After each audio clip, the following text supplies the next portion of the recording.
upang mabigyan ng sapat na kaalaman ng pambansang pulisya pagdating sa oras ng sakuna na tatama sa bansa. Nakisa ang mga miyembro ng Regional Mobile Force Battalion 13 sa isinagawang 3-day basic life support at standard first aid training sa Basilan. Ang magandang balita ay mula kay Patrolwoman Leonora Gawang.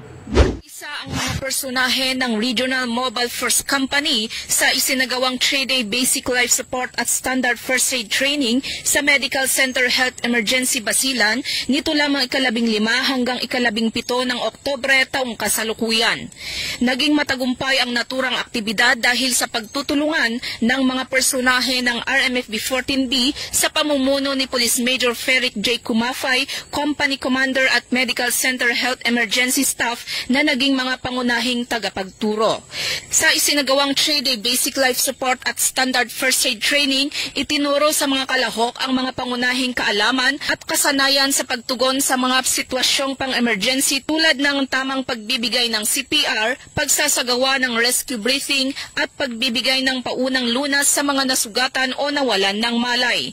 Tinalakay rin ang wastong paggamit ng mga first aid equipment, tamang paraan ng paghawak sa mga biktima ng aksidente at ang kahalagahan ng mabilis ngunit maingat na aksyon sa oras ng sakuna. Layunin ng aktibidad na ito na mapahusay ang kakayahan ng mga tauhan sa pagtugon sa mga emerhensya at pagsasagawa ng mga hakbang sa pagliligtas ng buhay bilang bahagi ng kanilang pangako sa kaligtasan ng publiko at kahandaan sa sakuna.